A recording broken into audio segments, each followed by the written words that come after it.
My beloved friend, if you're listening to this, chances are you've felt it. That unsettling tremor of self-doubt, that insidious whisper of insecurity, even as you strive with all your heart to walk closely with God. It's a paradox, isn't it? The more you seek to serve, to draw near to the divine, the more these internal battles seem to rage. You might wonder, why me? Why do I, who yearn to do God's will, feel so perpetually inadequate, so prone to stumble? This isn't just a fleeting human emotion. It's a profound spiritual reality that many, especially those with a deep calling, confront. But few speak about it openly, often bearing this hidden struggle in silence, cloaked in a shame that God never intended for you to carry. You look around and see others, seemingly radiating unshakable faith, and a silent question forms in your heart. Am I somehow less? Am I truly worthy of the path God has set before me, given these relentless internal conflicts? If that echoes within your spirit, then let this truth settle deep in your soul right now. You are absolutely not alone. In fact, this very struggle, this persistent wrestling with feelings of insufficiency, is often a powerful indicator of a higher calling, a profound spiritual sensitivity within you. Consider this divine insight. The enemy, the adversary of your soul, doesn't waste his most potent weapons on those who pose no threat to his kingdom. He targets those with immense potential, those with a divine assignment, those whose light, if fully unleashed, would pierce through the deepest darkness. If you find yourself in a deep, often secret, battle with self-doubt and insecurity, it's not a sign of spiritual weakness. It's a resounding confirmation of your spiritual significance. It means you are called to something great, something that inherently challenges the very foundations of his deception. For too long, this hidden warfare has sidelined many who were destined for greatness. It has kept voices silent, hands still, and hearts heavy, under the false pretense that you must be perfectly confident, perfectly polished, or perfectly pure before you can step into God's purpose. But that's a lie from the pit of hell. God doesn't call the qualified. He qualifies the called. And your willingness to even acknowledge this struggle, to bring it into the light, is your first step towards profound liberation. This message comes to you with urgency, not to alarm you, but to awaken you to the preciousness of your time and the immensity of your divine calling. There is no more time to be held captive by these whispers of inadequacy. But it also comes with deep empathy, for I understand the pain, the exhaustion, and the profound loneliness of this hidden battle. There is no judgment here, only understanding, healing, and a clear, biblically grounded pathway to cultivating an unwavering faith and enduring patience that will utterly transform your spiritual landscape. We're going to dive deep into the surprising spiritual reasons behind this internal conflict. You'll discover that what feels like a personal failing is often a strategic attack designed to derail your divine destiny. More importantly, we will uncover practical, faith-anchored pathways to cultivate an unshakable confidence in God's love and power, leading you to triumph over every challenge. Your past does not define you. Your perceived flaws do not disqualify you. Only God's truth, whispered into your heart right now, has the power to redefine your reality. So open your spirit, quiet the external noise, and prepare to receive a revelation that will transform your struggle into your greatest testimony of God's power. You are about to step into a season of unprecedented freedom and divine purpose. Now, let's confront a particularly insidious aspect of this struggle, the dangerous vulnerability of isolation. My child, it's a profound truth that those who are called to higher purposes often find themselves walking a path that feels incredibly solitary. The very uniqueness of your calling, the depth of your spiritual insights, or perhaps the intensity of the spiritual warfare you face can inadvertently create a sense of being set apart, even alone. And it is in this perceived isolation that hidden battles with self-doubt and insecurity, and yes, even temptations like lust, become more intense, more difficult to overcome on your own. Think about it. The enemy thrives in the shadows. He loves to isolate a believer, to convince you that your struggles are unique, shameful, and must be hidden. Why? Because when you're isolated, there's no one to speak truth into your life. No one to remind you of who you are in Christ. No one to stand with you in prayer. This makes the whispers of inadequacy louder, the temptations more alluring, and the path to victory seem utterly out of reach. This isn't just a physical isolation. It's a spiritual one, where you feel disconnected even when surrounded by people. It's the feeling that no one truly understands the depth of your inner conflict. The Bible warns us about this.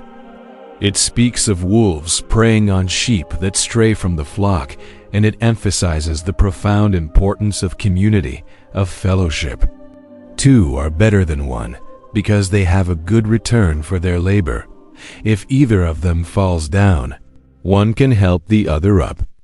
But pity anyone who falls and has no one to help them up. Ecclesiastes 4:9-10. When you're wrestling with self-doubt, the enemy's first tactic is often to convince you that you're the only one, that your feelings are too dark or too shameful to share.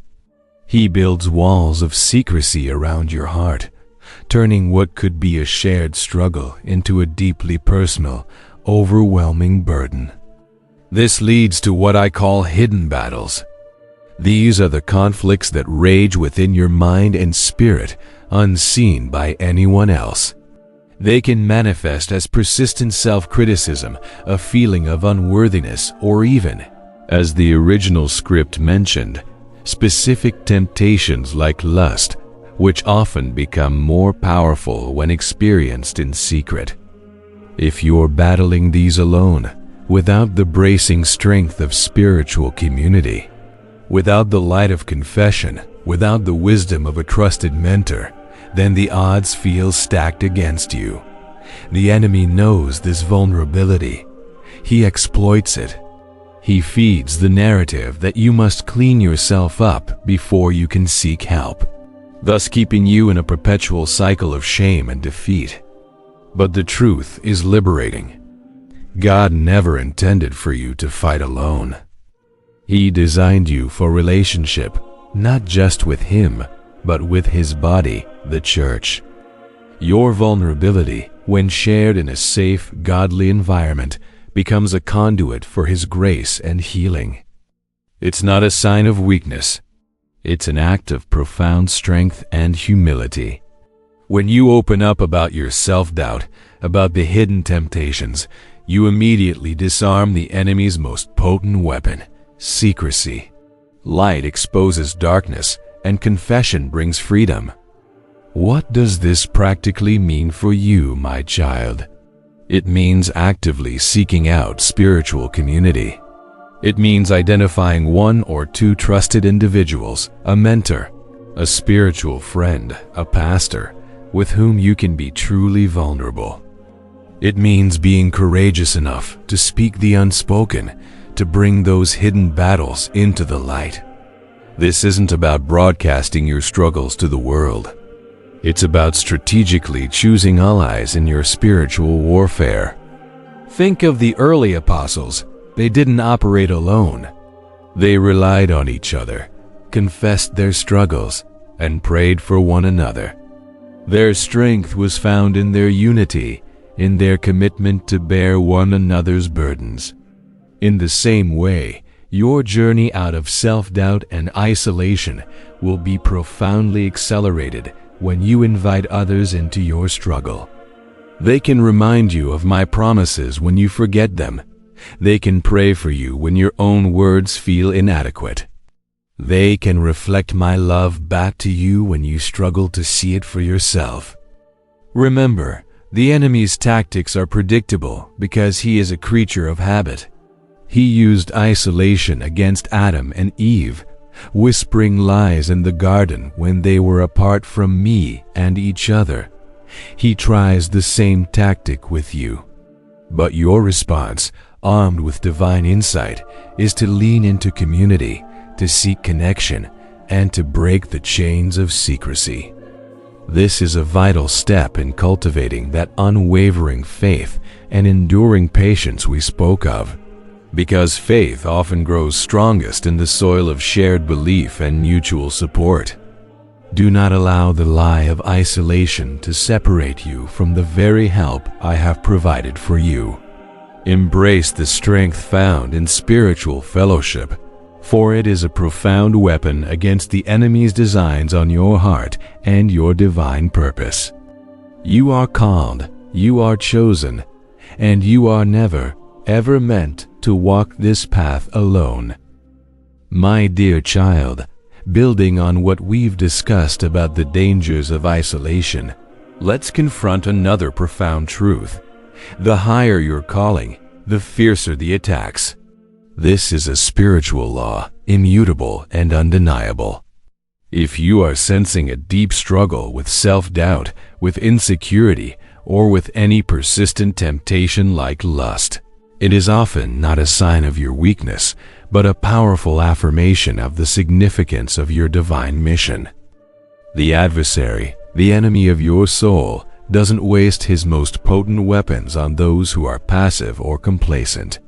He targets those with a destiny, those who are poised to make a real impact for the kingdom of light. Think of it like this. If you were a general planning to take a highly strategic fortress, would you deploy your weakest troops and most outdated weapons? Of course not. You would unleash your most skilled warriors and your most devastating artillery. In the spiritual realm, it's no different. When I, your heavenly Father, have placed a unique call on your life, when I have gifted you with profound spiritual sensitivity and a heart designed to serve my purposes, you automatically become a significant target. The enemy knows your potential. He knows the glory you could bring to my name and the lives you could transform. And so, he escalates his attacks. The temptation to despair, the whispers of inadequacy, the allure of fleeting pleasures designed to distract and drain you. These are not random occurrences. They are spiritual warfare, meticulously designed to keep you from fulfilling your divine assignment. Lust, as we touched upon, is often a key tactic in this warfare. It's a powerful distraction, a deceptive comfort, and a cunning strategy to keep you perpetually entangled, exhausted, and ultimately, far from my presence and my perfect will for you. It aims to exhaust your spirit, to pollute your mind, and to drain your spiritual vitality, leaving you with no energy to pursue your true calling. This is why understanding the spiritual nature of your struggle is so crucial. It shifts your perspective from seeing yourself as flawed or inherently weak to recognizing yourself as a chosen warrior in a significant battle. When a soldier is attacked, they don't blame themselves for being in the war. They recognize the enemy's strategy and fight back with the weapons provided. You, too, have been provided with divine weapons, and understanding the enemy's intent is your first step in wielding them effectively. The higher the mountain, the stronger the winds. The greater the treasure you carry, the more persistent the thieves. Your spiritual gifts, your empathy, your capacity for divine love, these are treasures. and the enemy seeks to plunder them by keeping you preoccupied with internal turmoil. He wants you to believe that if you feel this deeply, if you struggle this intensely, then you must be disqualified. But the opposite is true. Your sensitivity, your capacity for depth, is precisely what makes you a powerful vessel for my Spirit. Consider the prophets and apostles of old. They were not immune to intense spiritual battles. Moses faced constant opposition and even his own doubts. Elijah battled despair after a great victory. Paul, though a spiritual giant, spoke of a thorn in the flesh, a messenger of Satan sent to torment him, lest he become conceited. These were individuals with incredibly high callings, and their struggles were often commensurate with the magnitude of their assignments. They illustrate that intense spiritual warfare is not an indication of God's disfavor, but often a confirmation of His profound favor and mighty purpose for you. So, my beloved, when you feel overwhelmed by these internal conflicts, take a moment to pause. Ask yourself, could this intense battle be a sign of the profound calling on my life? Could the enemy be working overtime because he knows what I am capable of when I fully surrender to God? The answer, more often than not, is a resounding yes. Your spiritual journey is not a leisurely stroll. It's a dynamic advancement into enemy territory, claiming ground for the kingdom. And in this advancement, resistance is inevitable. But resistance is also an opportunity for my power to be displayed through you. Your self-doubt, your insecurities, your temptations, when brought to me, when fought with my strength, become platforms for my glory to shine forth. They become the very testimonies that will inspire countless others who are wrestling with similar hidden battles. This understanding also brings urgency to your spiritual disciplines. If the attacks are fiercer, your spiritual armor must be stronger. If the enemy seeks to exhaust you, your wellspring of divine strength must be constantly replenished. We will delve deeper into these practical pathways, but for now, let this truth anchor your soul. Your struggle is significant because you are significant. Your divine mission is attracting intense opposition because it carries immense power. Embrace this truth, for it is the foundation upon which your unwavering faith and enduring patience will be built, leading you to triumph over every subtle and overt attack of the enemy. My beloved child, as we uncover the spiritual warfare behind your internal struggles, we must now delve into a deeply empathetic yet profoundly critical truth: how unaddressed emotional wounds create open doors for the very insecurities and temptations that plague you. Many who are called to a high purpose, those with a sensitive spirit tuned to the divine, carry deep, unhealed emotional scars from their past. These could be wounds of rejection, abandonment, betrayal, or profound misunderstanding.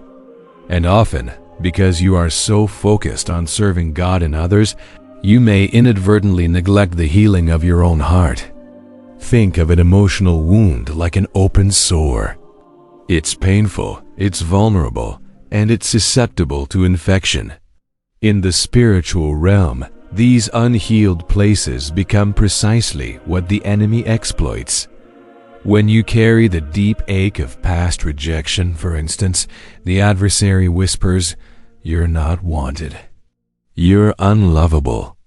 This resonates with the existing wound, reinforcing self-doubt and making you susceptible to seeking false comfort or validation in unhealthy ways, sometimes through the deceptive allure of lust or through a desperate need for human approval that compromises your peace. The original script wisely mentioned how the enemy leverages emotional vulnerability, offering false comfort. This is a crucial insight. When your heart longs for true connection, for deep affirmation, for genuine solace, and those authentic needs remain unmet or unacknowledged, the enemy cunningly presents counterfeits. He knows your deepest longings because he has studied humanity for millennia. He knows where your heart has been broken, where your spirit has been bruised. And he will offer a quick superficial fix that ultimately leaves you more empty, more isolated, and deeper in the mire of self-doubt and shame. This is why true comfort and healing in God are not merely desirable. They are absolutely essential for your spiritual fortitude. You cannot truly walk in unwavering faith and enduring patience if your spirit is constantly bleeding from old wounds, if your emotional foundation is cracked and unstable. God desires to be your ultimate healer, your comforter, the one who binds up every broken place. His love is not a superficial balm. It is a profound, penetrating force that reaches into the deepest recesses of your heart to mend what was shattered. Consider the words of the psalmist. He heals the brokenhearted and binds up their wounds. Psalm 147:3. This is not just a poetic verse, it's a divine promise. Your emotional pain, your past traumas, your hidden hurts, they are not meant to be carried indefinitely. They are meant to be brought to the feet of the great physician. He sees every scar, knows every tear, and yearns to bring complete restoration. But how do these wounds become open doors? Imagine your soul as a magnificent house. Each unhealed wound is like a window left open or a door ajar, allowing unwanted influences to creep in. The enemy doesn't need to break down the walls if he can just slip through a neglected opening. A past rejection, when not surrendered to God for healing, leaves you constantly seeking external validation, making you vulnerable to people-pleasing or fear of criticism, which fuels self-doubt. A wound of abandonment can lead to clinginess or extreme independence, both of which hinder healthy spiritual relationships and foster insecurity. The pathway to closing these doors lies in acknowledging your pain without judgment, surrendering it to God, and actively receiving His healing. This often involves a courageous step of honesty with yourself and with God. It might mean revisiting painful memories, not to wallow in them, but to invite the presence of Christ into those very moments. It might involve forgiving those who hurt you, not for their sake, but for your own liberation. It certainly involves meditating on my truth, that you are infinitely loved, perfectly accepted, and thoroughly cherished, regardless of your past experiences. This is not a quick fix, my child. Emotional healing is a process, often requiring patience and perseverance. But every step you take towards healing closes an open door to the enemy and fortifies your spirit against his future attacks. When your emotional foundation is healed and stabilized by my love, your faith naturally becomes more unwavering, and your capacity for patience in trials deepens. You become less susceptible to external pressures and internal whispers of inadequacy, because your sense of worth is anchored in my unchanging love, not in the fluctuating opinions of others or the unresolved pains of your past. This is a vital component of fulfilling your high calling. You cannot pour out from an empty or wounded vessel indefinitely. My desire is for you to be whole, for your cup to overflow, so that you may truly be a conduit of my love and power to a hurting world. So, my beloved, open your heart to this deep healing. Embrace the courageous journey of bringing your wounds to my light. For in doing so, you close the enemy's doors, you fortify your spirit, and you step more fully into the glorious purpose for which you were created. This is a profound pathway to enduring peace and triumphant faith. My cherished friend, having explored how unhealed wounds can create vulnerabilities, let's now address a paradox that often bewilders those on a spiritual journey. The reality that strong spiritual gifts often come hand in hand with weak flesh. You might have experienced profound spiritual moments, glimpses of divine insight, powerful encounters with my presence, or even wielded gifts of prophecy, healing, or discernment. Yet, immediately following such experiences, or perhaps persistently, in your daily life you find yourself battling strong temptations, particularly those of the flesh, like lust, or struggling with deep-seated laziness, apathy, or fear. This disconnect can be incredibly disorienting, leading to immense self-condemnation and fueling that very self-doubt we are dismantling. How can I be so spiritually sensitive, so attuned to God, yet still struggle with these very human, very carnal desires, you might ask? This is not a contradiction of my grace, but a profound truth about the human condition and the ongoing spiritual battle. The Bible clearly states, "The spirit is willing, but the flesh is weak." Matthew 26-41. This isn't an excuse for sin, but an acknowledgement of a fundamental reality in your earthly vessel. Your spirit, reborn and renewed in me, yearns for righteousness and divine connection. But your flesh, your human nature, still carries the remnants of a fallen world, and it constantly wars against your spirit. This struggle is particularly acute for those with strong spiritual gifts, precisely because the enemy is strategic. He knows that if he can compromise your flesh, he can hinder your spirit's effectiveness. He aims to disarm you, to distract you, to make you feel perpetually unworthy, thereby preventing you from fully exercising the very gifts I have placed within you.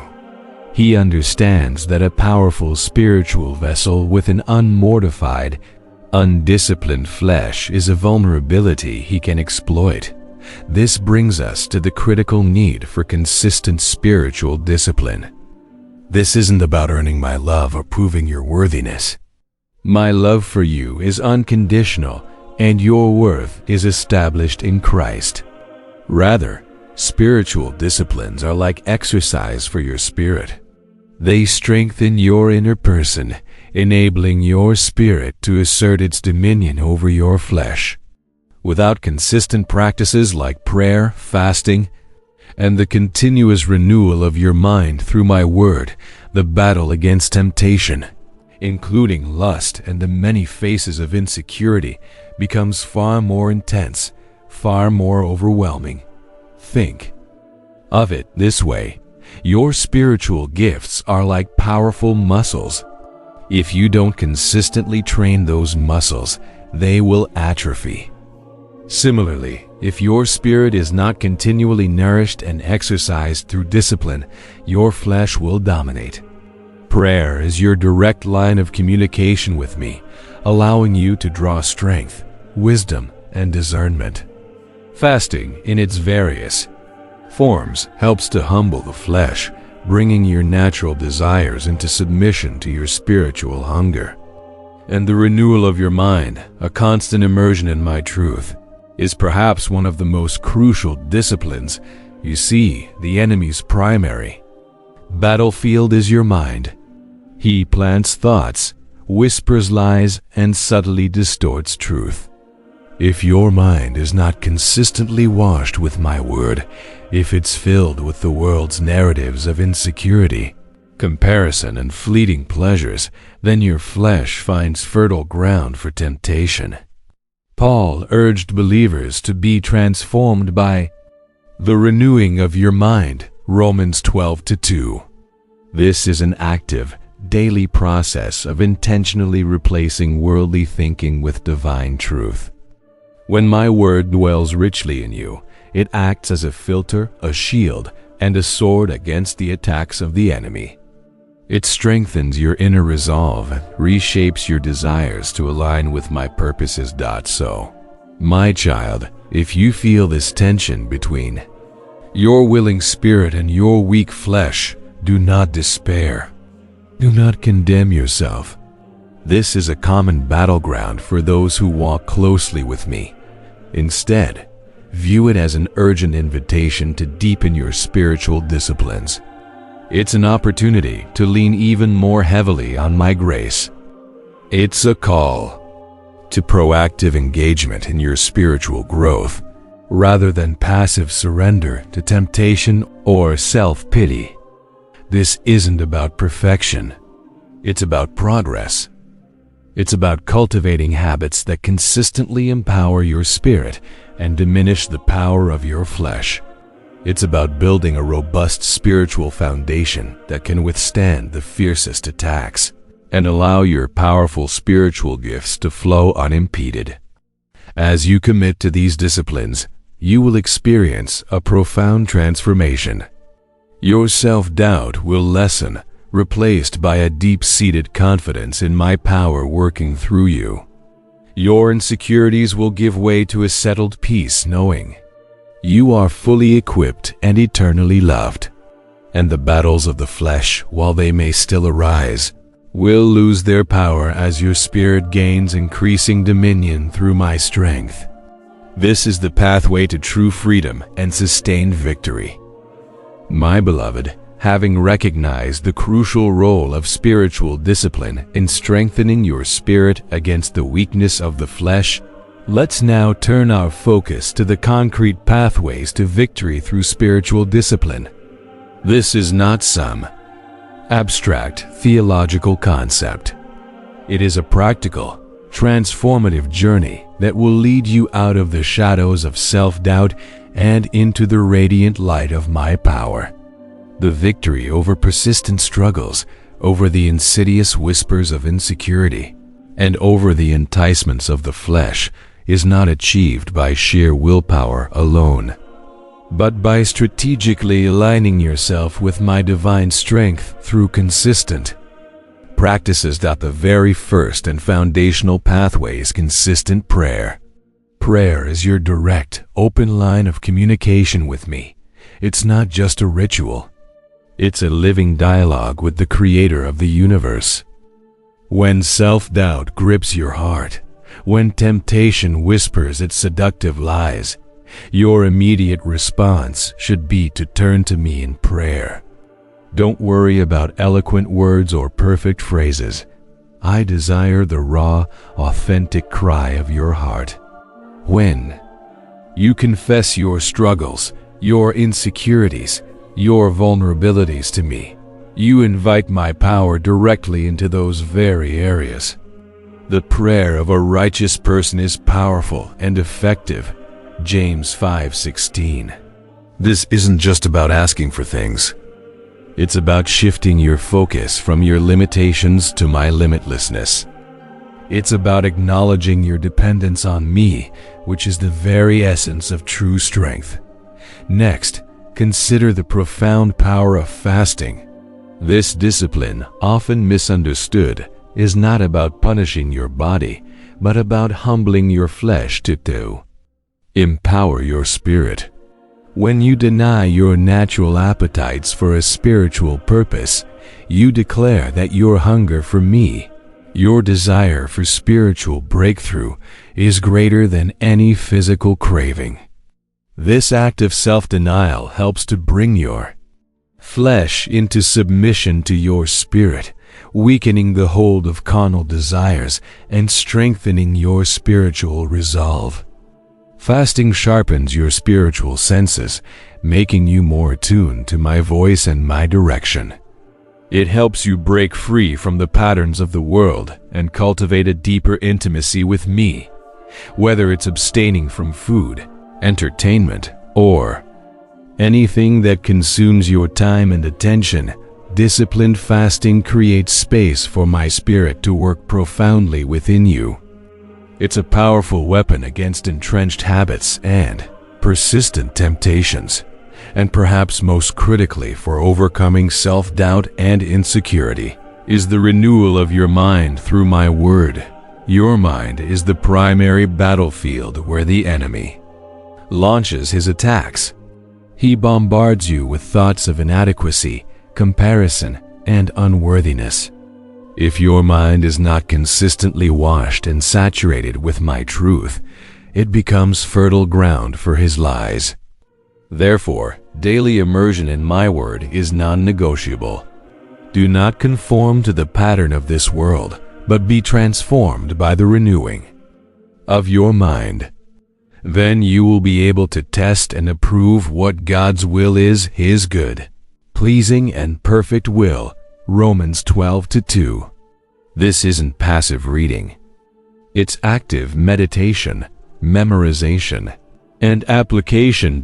When you deliberately fill your mind with scriptures that declare your identity in Christ, that you are fearfully and wonderfully made, deeply loved, chosen, righteous, capable through me, you begin to reprogram your thoughts. You replace the enemy's narrative with my divine truth. This process is like rebuilding a house.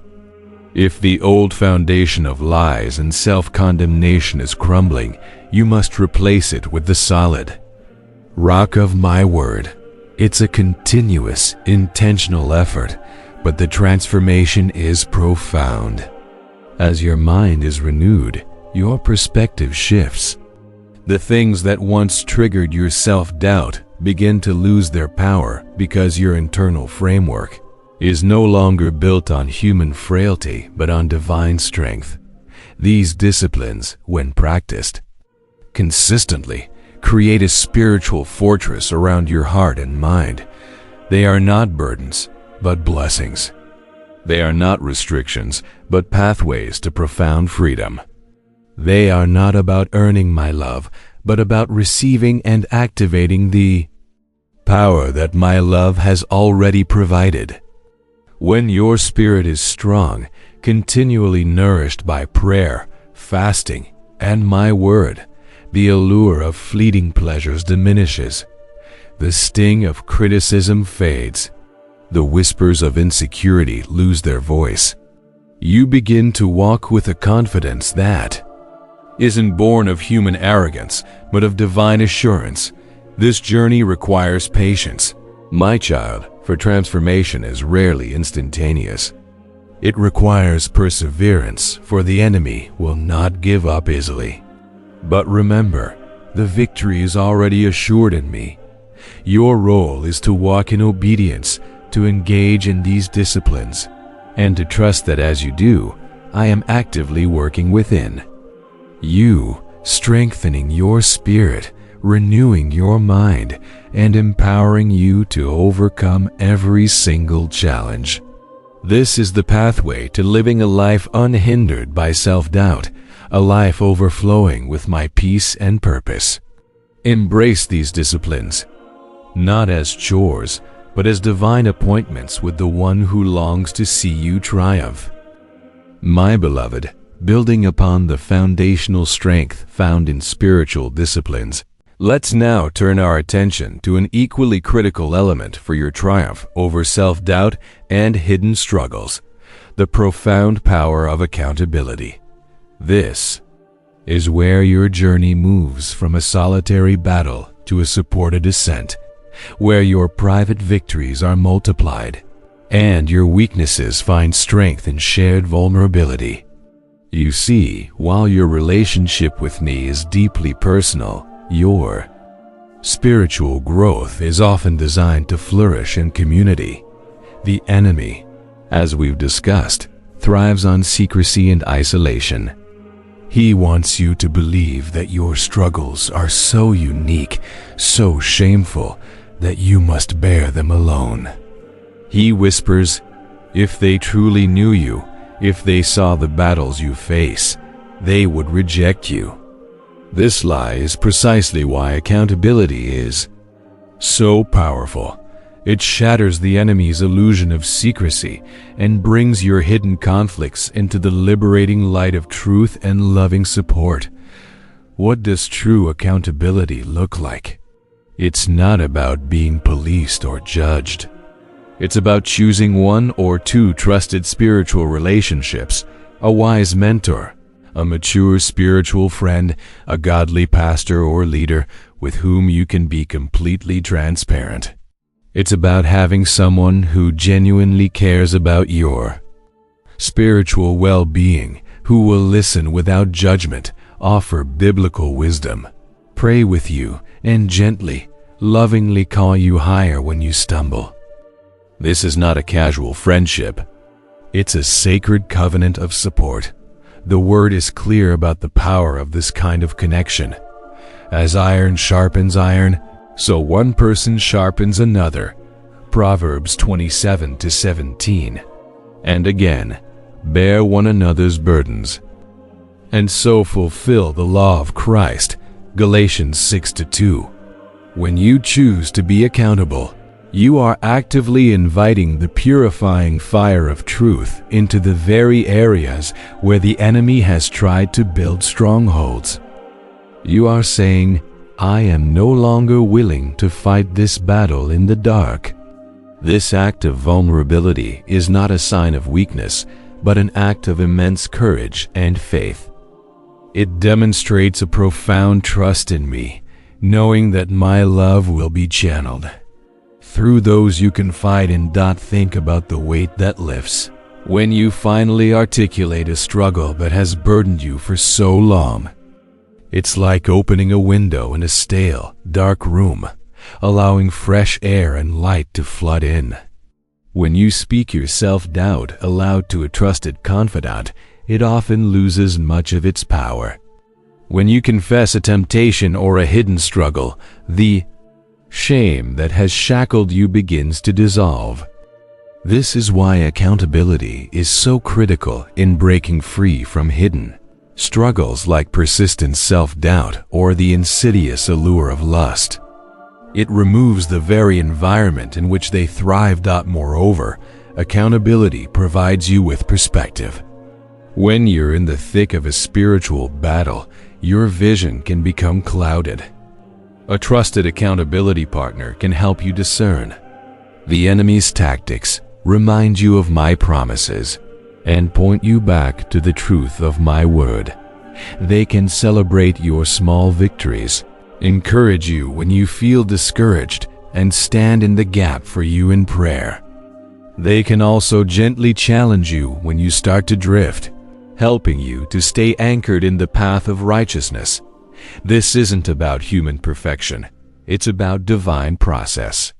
We are all imperfect vessels, and it is in our shared humanity, in our willingness to be real and vulnerable with one another, that my grace is most powerfully displayed. Your accountability partner isn't there to fix you, but to walk alongside you as I transform you. They are a tangible expression of my love, providing the support you need to cultivate that unwavering faith and enduring patience amidst life's challenges. The early church understood this principle intimately. They met regularly, shared their lives, confessed their sins to one another, and supported each other through persecution and hardship. Their unity and mutual accountability were fundamental to their rapid growth and spiritual vitality. In today's world, where individualism is often glorified, the practice of true spiritual accountability is more vital than ever. It pushes back against the cultural narrative of self-sufficiency and reestablishes the divine blueprint for community and mutual support. So, my child, if you have been fighting alone, I urge you now to prayerfully consider who that trusted individual or small group might be. Ask me to reveal them to you. Take that courageous step of vulnerability. You will discover that the act of opening up, though perhaps daunting at first, will bring a profound sense of liberation and accelerate your journey towards lasting victory. You are not meant to bear your burdens in solitude. Allow the loving support of my body, the church, to lift you up and strengthen you. This is a divine pathway to freedom, and it is waiting for you to embrace it. My dearest child, as we journey through the intricate landscape of your spiritual walk, having understood the power of community and accountability, let us now root ourselves in the most fundamental truth: God's unfailing support. This isn't a mere theological concept. It's the very air you breathe, the ground beneath your feet, the constant, unwavering reality of my presence in every moment of your life. When the whispers of self-doubt persist, when the shadows of insecurity lengthen, when the battle with temptation feels overwhelming, it is this truth, my absolute, steadfast commitment to you, that will be your anchor and your ultimate strength. You see, my support is not conditional upon your perfection. It is not something you earn through flawless performance or spiritual achievement. My support flows from my very nature, from the depths of my boundless love for you.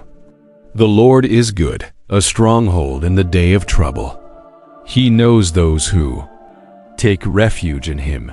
Nahum 1-7. This means that in your moments of deepest vulnerability, when you feel most exposed and least capable, my strength is most perfectly displayed. It is then that my embrace is tightest, my whisper of assurance clearest. What does this unfailing support look like in your daily life? It manifests as boundless strength. When you feel physically, emotionally, or spiritually drained, when the tender weight of your calling or your circumstances seems too heavy to bear, remember that I can do all things through Christ who strengthens me. Philippians 4:13. This isn't just a verse. It's a divine promise of enablement. The strength you need to face that difficult conversation, to resist that persistent temptation, to persevere through that long season of waiting, it flows directly from me, limitless and freely given. You do not have to generate it. You simply have to receive it. My support also provides unwavering encouragement. There will be days when the world seems to conspire against you, when voices of criticism are loud and the path ahead seems obscured. In those moments, I am your ultimate cheerleader, your constant advocate. Be strong and courageous. Do not be afraid or terrified because of them, for the Lord your God goes with you. He will never leave you nor forsake you. Deuteronomy 31:6. My encouragement is not fleeting. It's a deep, foundational reassurance that permeates your spirit, reminding you of your inherent worth and your divine destiny. I whisper words of affirmation that drown out the noise of self-condemnation and external judgment. Furthermore, my unfailing support brings profound peace. In a world filled with anxiety, where worry can consume the mind and heart, my peace is a divine gift that stands guard over your soul. And the peace of God, which transcends all understanding, will guard your hearts and your minds in Christ Jesus. Philippians 4:7. This peace is not the absence of trouble, but the presence of my calm amidst the storm. It's the quiet confidence that even when everything around you feels chaotic, I am in control and I am working all things for your good. This peace is your antidote to the internal turmoil of self-doubt. And then there is unshakable confidence. This isn't arrogance. It's a secure knowing of who you are in me. Because I am your Father, Your identity is rooted in my love and my power. When I say you are chosen, you are righteous, you are capable, you are complete in Christ, these are not suggestions, but divine declarations. My support builds this confidence from the inside out, replacing your insecurities with a settled assurance that you are perfectly equipped for every task I've given you. My support also manifests as divine comfort. In your moments of sorrow, in times of disappointment, when the burdens of life press heavily upon you, I am your comforter. Blessed are those who mourn, for they will be comforted. Matthew 5:5. I draw near to the brokenhearted, and my presence brings solace that nothing else can provide. This comfort is crucial in healing those emotional wounds we discussed, transforming pain into purpose and turning tears into testimonies. Finally, my unfailing support endows you with wisdom, strength, and joy. Wisdom to navigate complex situations, strength to endure adversity, and a joy that is not dependent on circumstances, but flows from the wellspring of my spirit within you. This joy is your spiritual fuel, your spiritual weapon, enabling you to press on even when the path is difficult. So, my child, as you face each new day, consciously lean into this truth. Meditate on my unfailing support. When self-doubt whispers, respond with my promises. When insecurity tries to paralyze you, remind yourself that my boundless strength is yours. When temptation calls, cling to the peace and purity that my presence brings. This is the reality of your life in me, a reality of continuous, unwavering support that empowers you to cultivate unwavering faith and enduring patience, ultimately leading to triumph in every area of your life. You are not fighting alone. I am fighting for you, with you, and through you.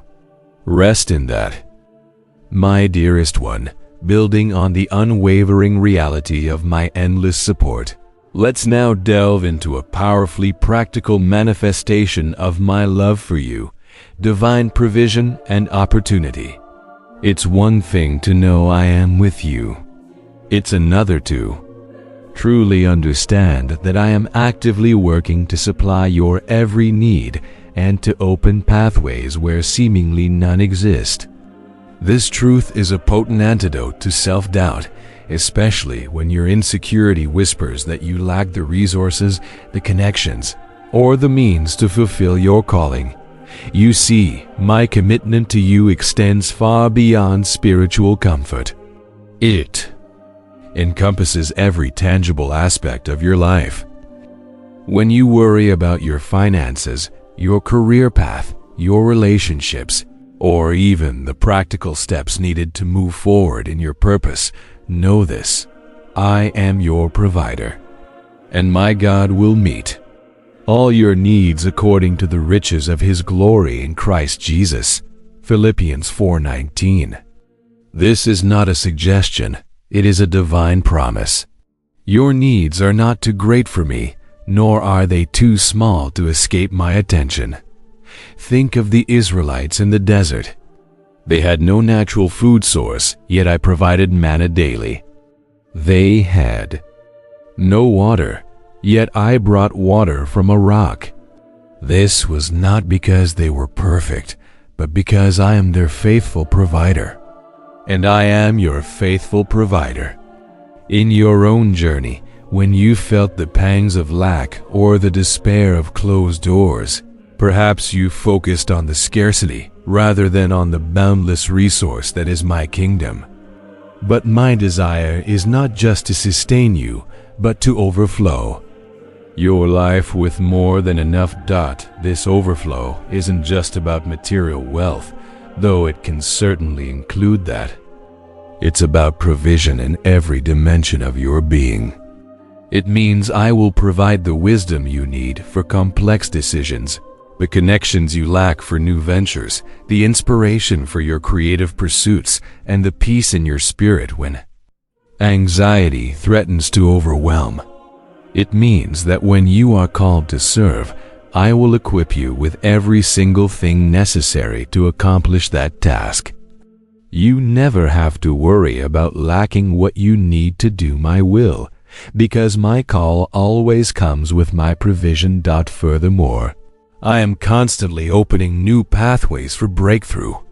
You might look at your current circumstances and see limitations, roadblocks, or dead ends. But I see possibilities where you see impossibilities. I am the God who makes a way where there seems to be no way.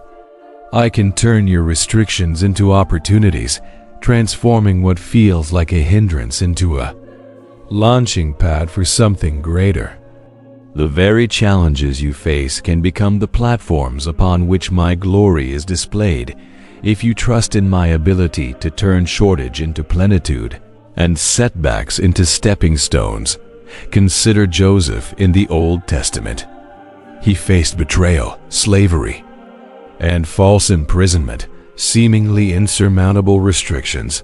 Yet, through it all, I was working. I turned his prison into a place of promotion, his betrayal into the means of saving nations. Why? Because he remained faithful, and I am the God who takes what the enemy intends for harm and uses it for ultimate good. Your story is no different. Every closed door is an opportunity for me to open a better one. Every perceived shortage is a chance for me to demonstrate my limitless abundance. This divine provision also extends to bringing profound healing to your family and your home. Many carry the heavy burden of fractured relationships, unresolved conflicts, and generational pain. These issues can feed into your self-doubt, making you question your ability to lead, to love, or to create a peaceful sanctuary. But I am the God of restoration. I can mend what is broken, reconcile what is estranged, and bring wholeness where there has been fragmentation. My desire is for your home to be a haven of peace, a testament to my healing power. So, my child, as you press forward in your journey, refuse to be intimidated by what you don't see or what you think you lack. Instead, cultivate an attitude of eager expectation for my provision. Remind yourself daily, I am not dependent on human systems or limited resources. My God owns the cattle on 1,000 hills. He controls the stars in the sky and the currents in the ocean, and He is committed to providing for you. This is a practical application of unwavering faith. When faced with a need, turn to me first, not last. When a door seems closed, ask me to open the right one or to show you the hidden path. When you feel inadequate to accomplish a task, rest in the assurance that I will provide the wisdom, the strength, and the resources. This understanding will dismantle your self-doubt because it shifts the burden from your shoulders to mine. You are not responsible for creating the provision. You are responsible for trusting the provider. And in that trust, you will witness breakthrough after breakthrough, a testament to my unfailing love and my boundless power working in your life. My beloved child, having absorbed the liberating truth of my divine provision, it's time to move from understanding to action. The hour is late, the stakes are high, and your purpose is too significant to remain dormant. This is an urgent call to act now. Fear not. You see, the enemy's most potent weapon against your progress, against the fulfillment of your divine calling, is not direct attack, but paralysis through fear and procrastination. He wants you to remain frozen, overwhelmed by doubts and anxieties, never stepping onto the path I've meticulously laid out for you. You might be waiting for the perfect moment, the absolute certainty, or for every shadow of doubt to vanish. But that moment may never arrive if you wait for your human emotions to align perfectly. Faith is not the absence of fear, but taking action in spite of it. For God has not given us a spirit of fear, but of power and of love and of a sound mind. 2 Timothy 1-7.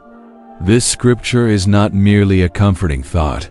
It's a divine declaration of your spiritual inheritance. You are imbued with power, my power, to overcome fear. You are filled with love, my love, which casts out all fear. And you possess a sound mind, a mind renewed by my truth, which dismantles the irrationality of fear. So, when that wave of anxiety washes over you, when the whisper of inadequacy tries to hold you back, remember, that is not my voice. My voice is one of courage, of enablement, of forward movement. I am urging you, with the deepest affection and divine authority, to overcome fear and step confidently into God's plan. This confidence isn't born of your own ability, but of an unwavering trust in my omnipotence and my perfect plan for your life. What does it mean to act now?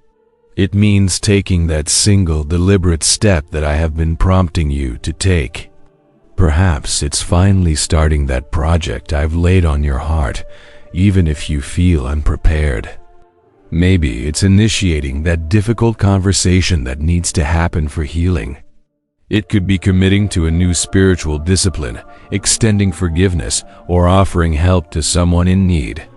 It's about moving from contemplation to execution, from passive waiting to active participation in your divine destiny.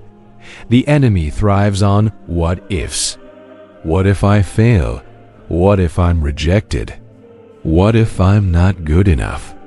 These what-ifs are designed to keep you in a perpetual state of hesitation, making you believe that inaction is safer than action. But I tell you, my child, the greatest risk is often inaction. The greatest regret is not trying, not stepping out in faith when I have called you.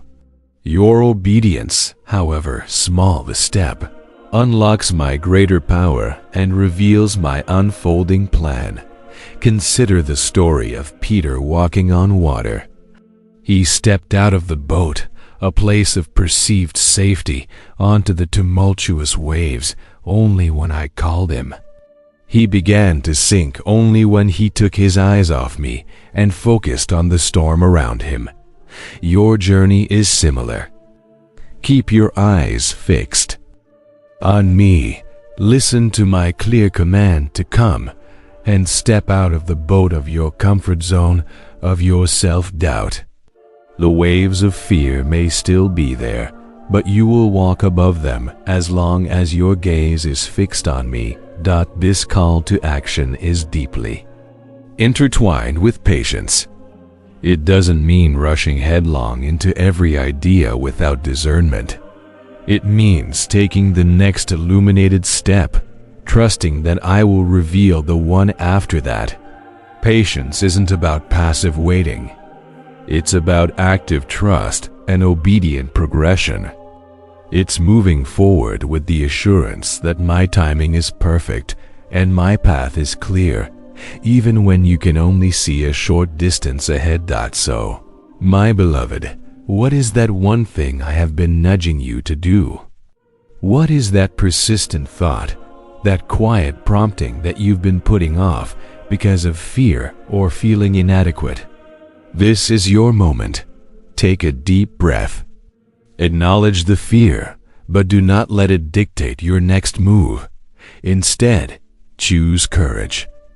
Choose obedience. Choose to believe that my power working through you is infinitely greater than any challenge you face, any inadequacy you feel. When you take that step, however small, you will feel a shift. The spiritual atmosphere around you will change. The chains of paralysis will begin to loosen, and you will witness my divine hand guiding your steps, opening doors, and making a way where there seemed to be no way.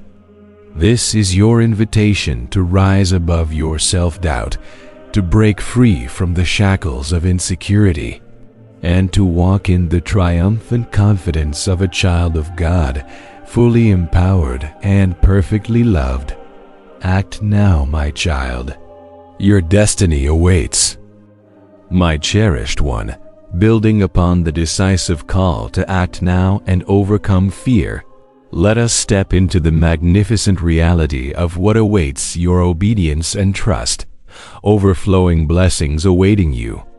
This isn't just wishful thinking.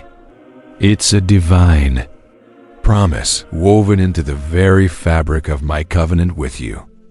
The self-doubt and insecurity that have held you captive have also obscured your vision of the abundant future I have meticulously prepared.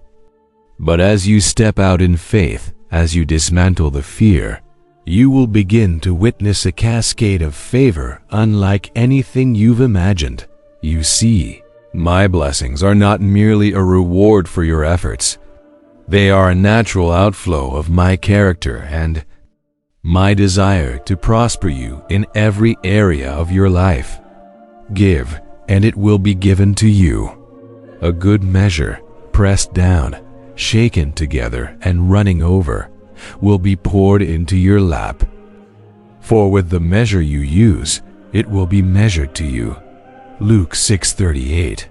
This principle of sowing and reaping extends beyond finances. It speaks to every act of faith, every step of obedience, every moment you choose trust over doubt. As you give of yourself, your time, your talents, and your trust to me, I pour back into your life, not just enough, but a running over measure. This abundance encompasses far more than material wealth, though it can certainly include that. It signifies blessings in every dimension: spiritual, emotional, relational, and physical. When your self-doubt whispers that you are not capable of sustaining a healthy relationship, I will provide the wisdom and grace for reconciliation and deep connection. When insecurity tells you that you will always struggle financially, I will open pathways of provision and stewardship that lead to freedom from debt and a secure future. My desire is to release you from the shackles of worldly lack and to immerse you in more than you could ever expect or imagine. Consider the story of the widow who gave her last 2 small coins. In human eyes, it was insignificant, but in my eyes, it was an act of profound faith that unlocked an immeasurable blessing of commendation and spiritual provision. Or think of the disciples who fished all night and caught nothing, yet at my word, cast their nets again and caught such a large number of fish that their nets began to break.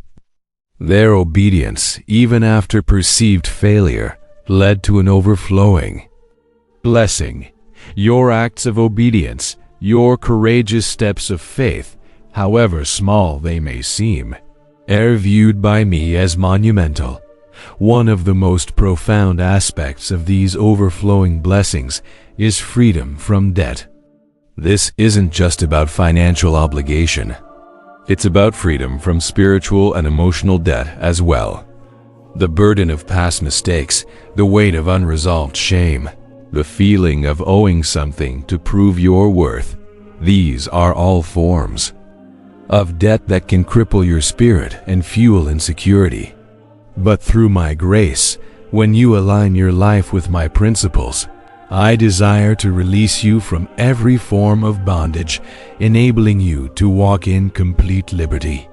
This may manifest as literal financial release, opening doors to manage your resources wisely, or it could be the release from emotional burdens, past hurts, or the grip of self-condemnation. My promise is not just to clear your slate, but to fill your hands and your life to overflowing.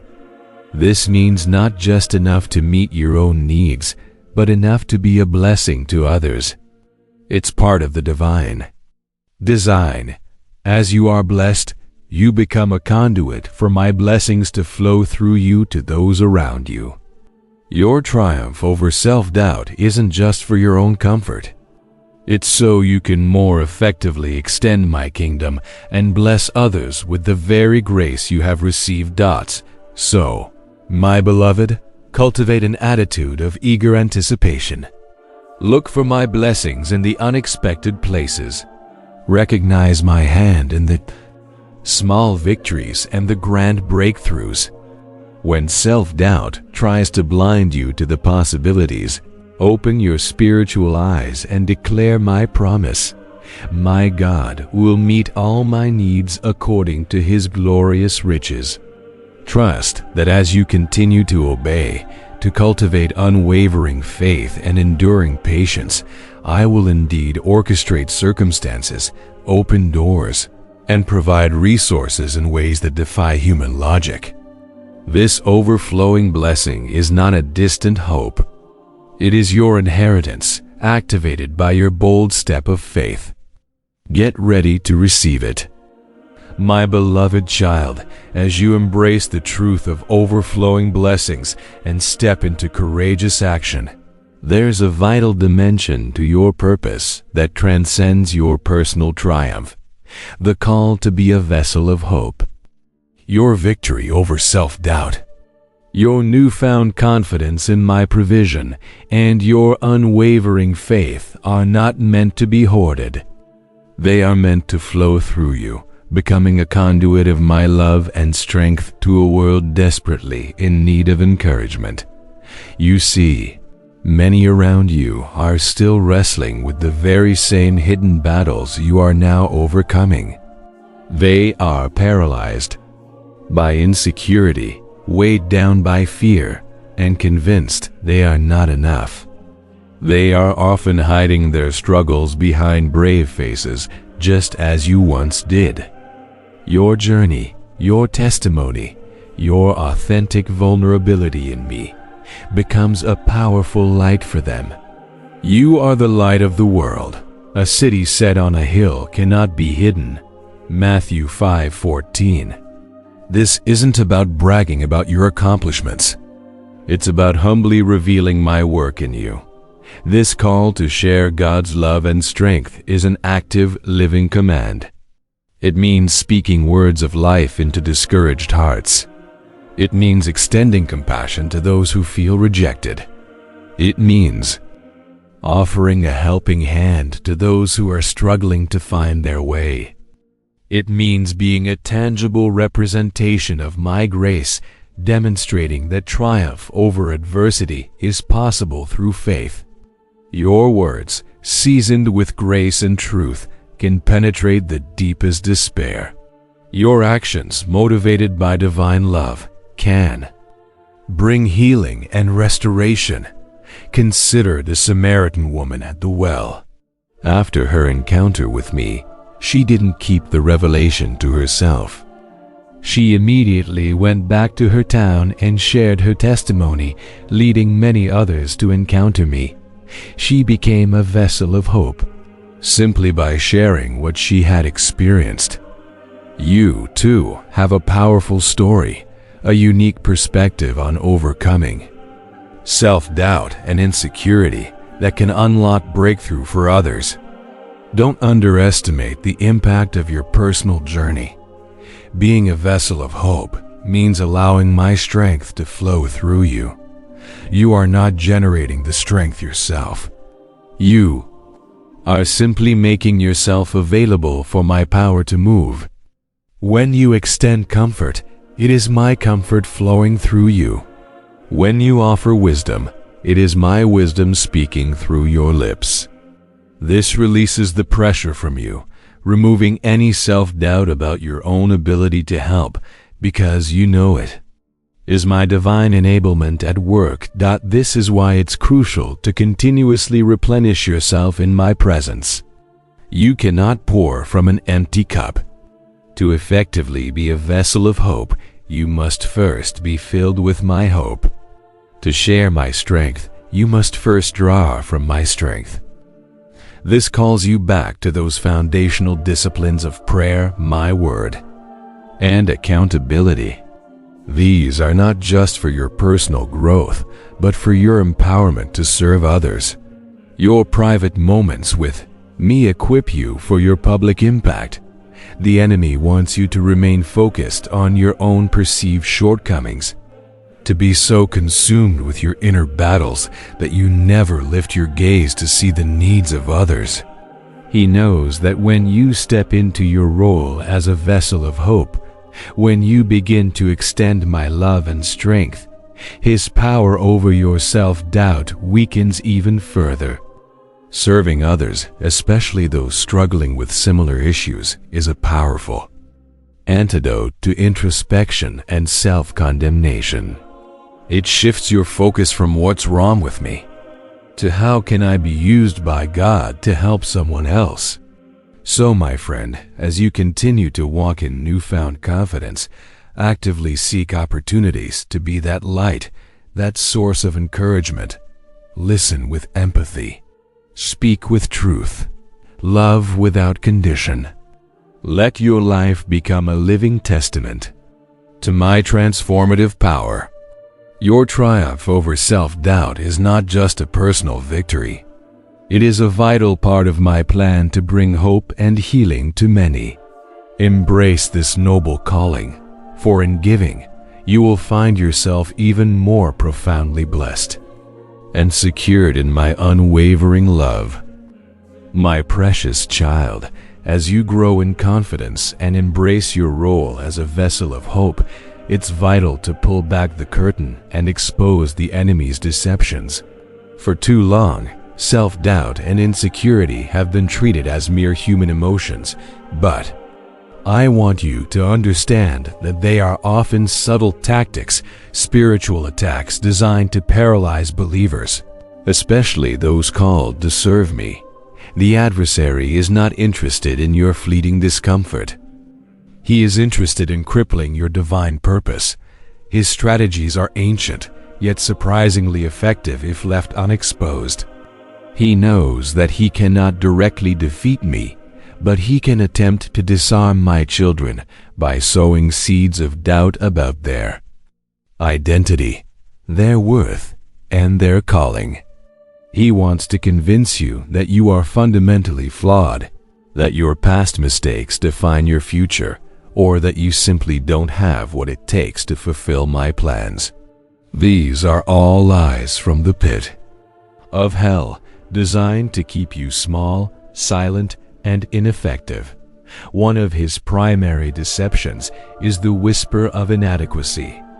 You take a step of faith, you feel a prompting to serve, and immediately a voice pipes up.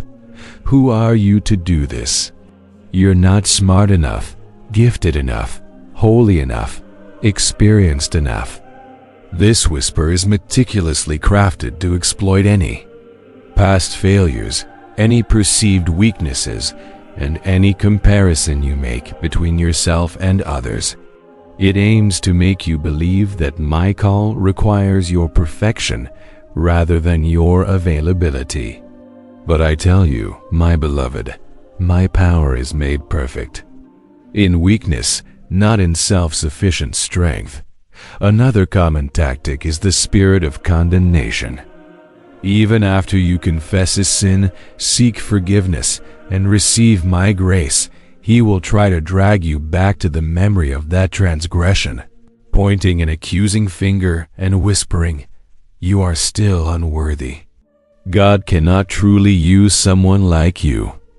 This is designed to separate you from my truth, from the liberating power of my forgiveness, and to keep you perpetually bound by shame. But the Word declares, there is therefore now no condemnation for those who are in Christ Jesus. Romans 8:1. His voice of condemnation is a direct contradiction to my voice of grace. He also employs the deception of comparison.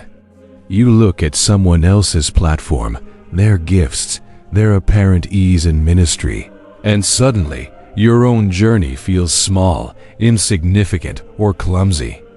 This comparison breeds envy, discouragement, and fuels the lie that you must be like someone else to be effective.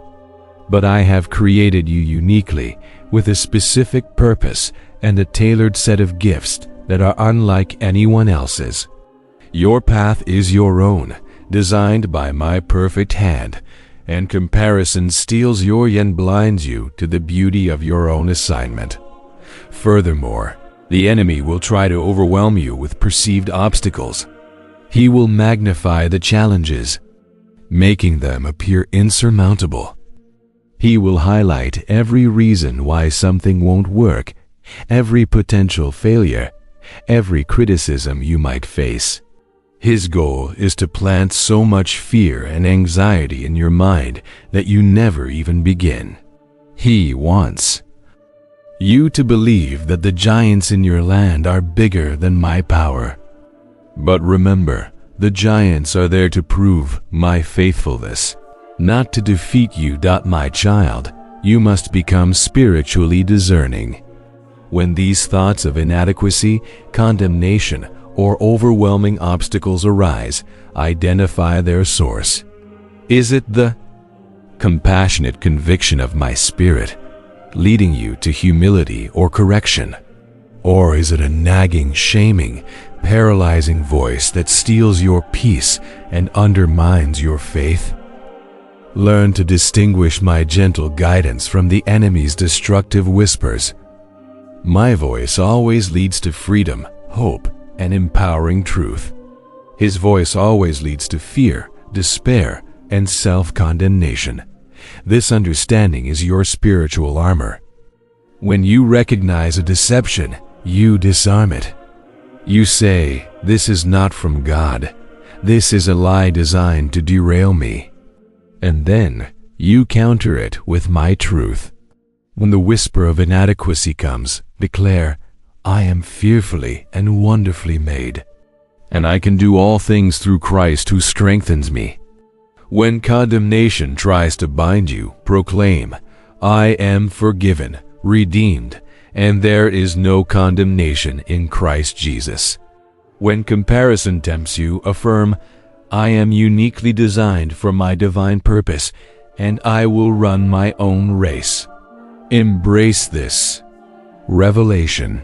Your struggle with self-doubt is not a personal flaw, but a battle in a spiritual war.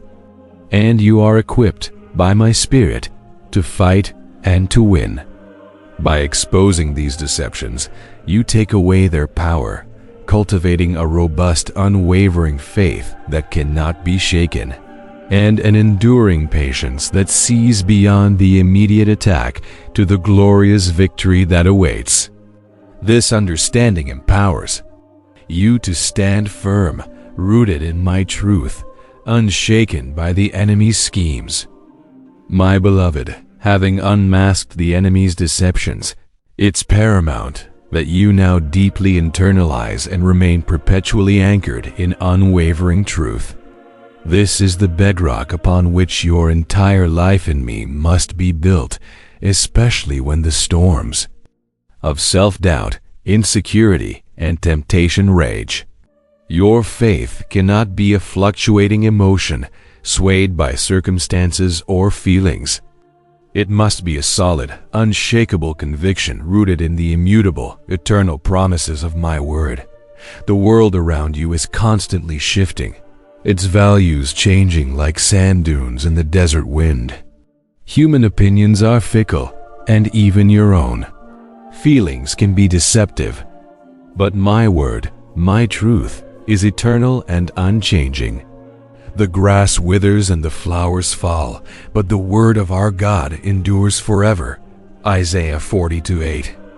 This means that when everything else seems uncertain, when your emotions are telling you one thing and your circumstances another, you have a steadfast, unwavering point of reference. My perfect living word. This immutable nature of God's promises is your ultimate defense against every lie the enemy tries to plant in your mind. When self-doubt whispers, "You're not good enough," you counter with the truth, "I am fearfully and wonderfully made." Psalm 139:14. When insecurity cries, "You are alone," you declare, "I will never leave you nor forsake you." Hebrews 13:5.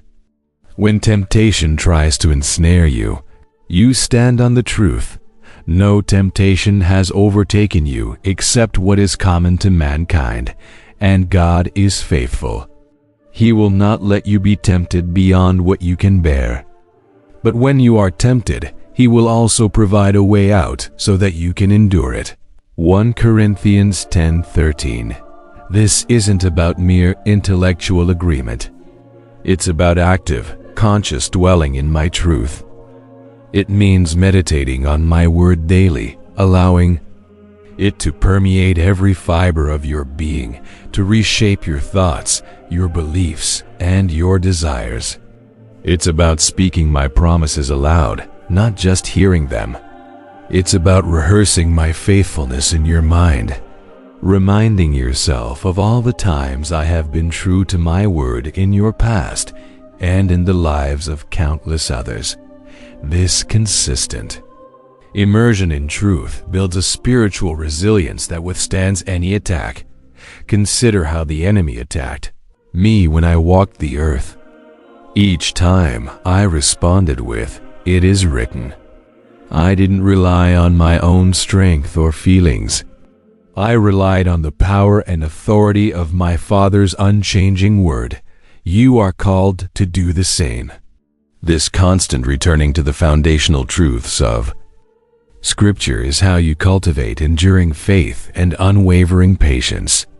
Faith grows when it has something solid to stand on, and patience is cultivated when you trust that my promises, even if not yet fully manifested, are absolutely certain.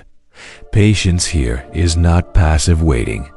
It is active endurance rooted in hope. It's knowing that my plans are perfect, my timing is impeccable, and my promises are guaranteed, even when the immediate situation doesn't reflect it. It's pressing forward, not with a forced optimism, but with a deep internal conviction that my word will always prevail.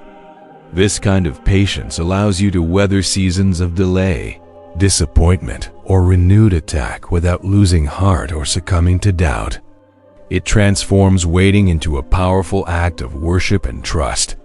When you are deeply anchored in my truth, the fear of man, the sting of criticism, and the allure of worldly approval lose their grip on you. Why?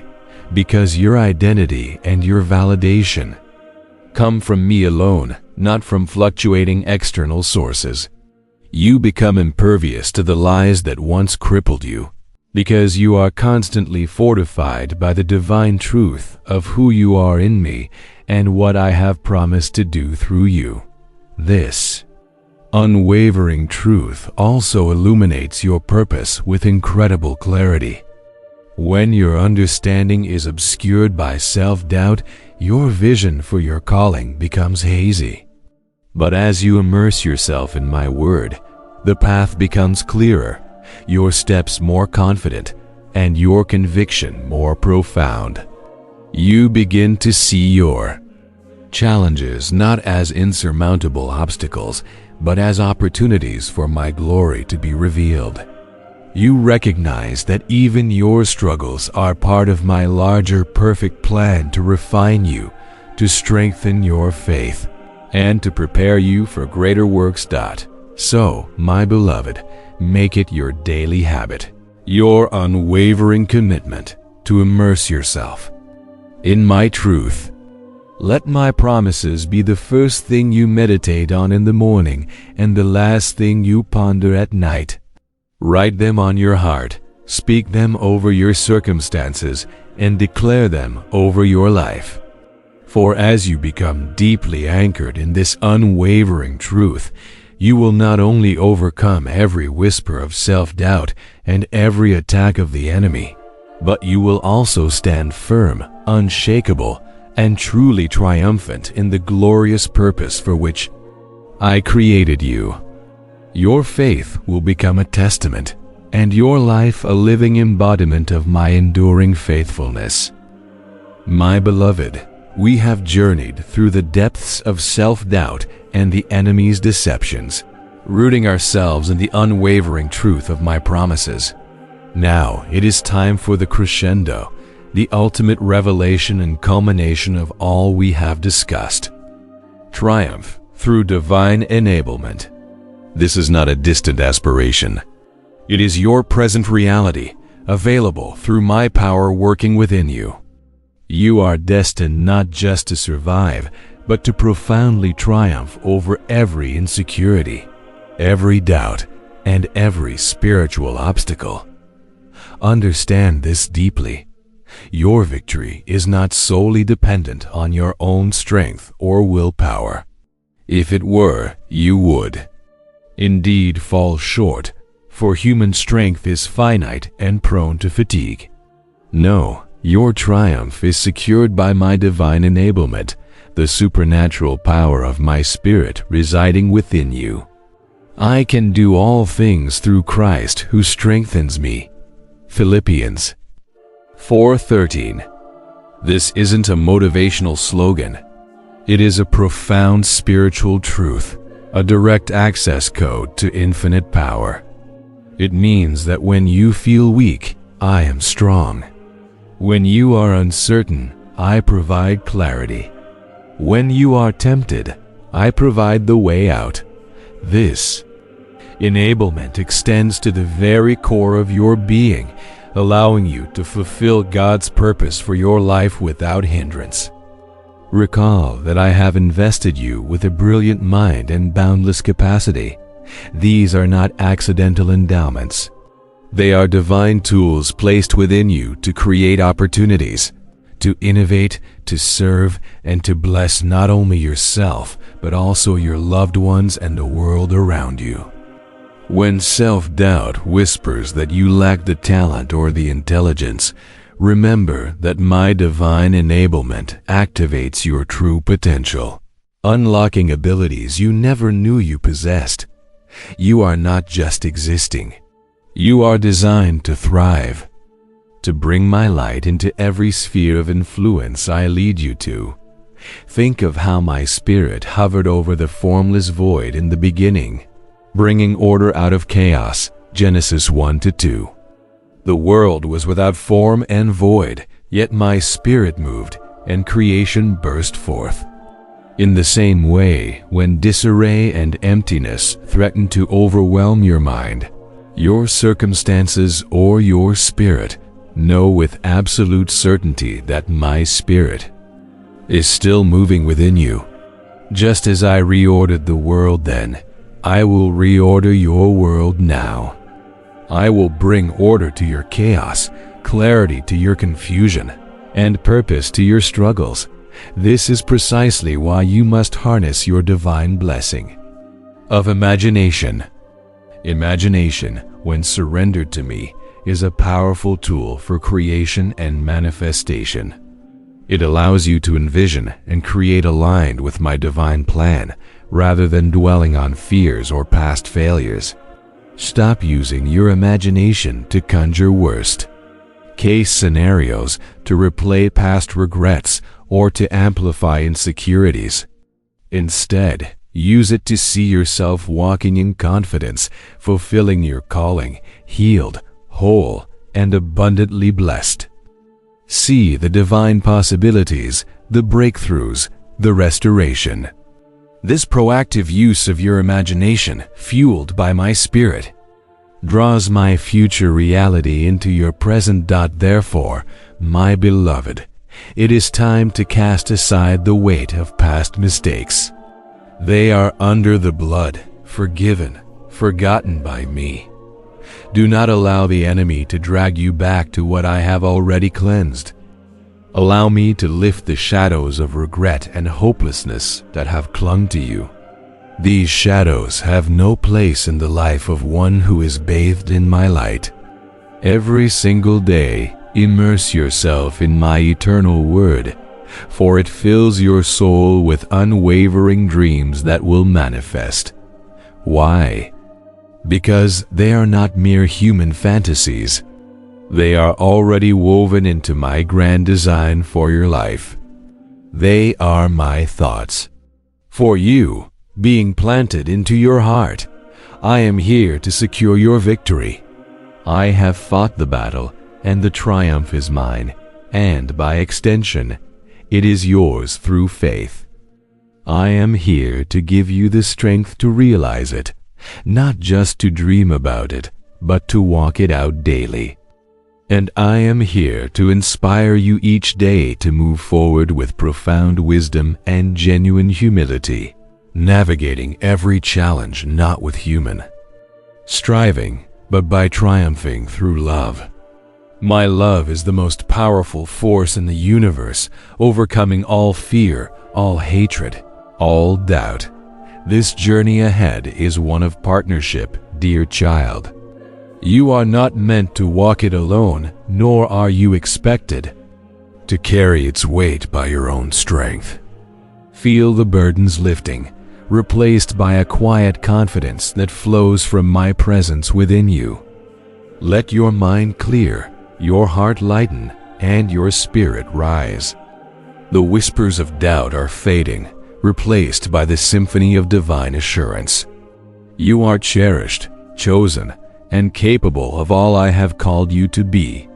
Rest in this truth. Let it settle deep within your bones, permeating every fiber of your being. The peace you crave is yours, a gift freely given, sustained by my eternal love. Sleep now, beloved, cradled in the certainty of my unwavering embrace.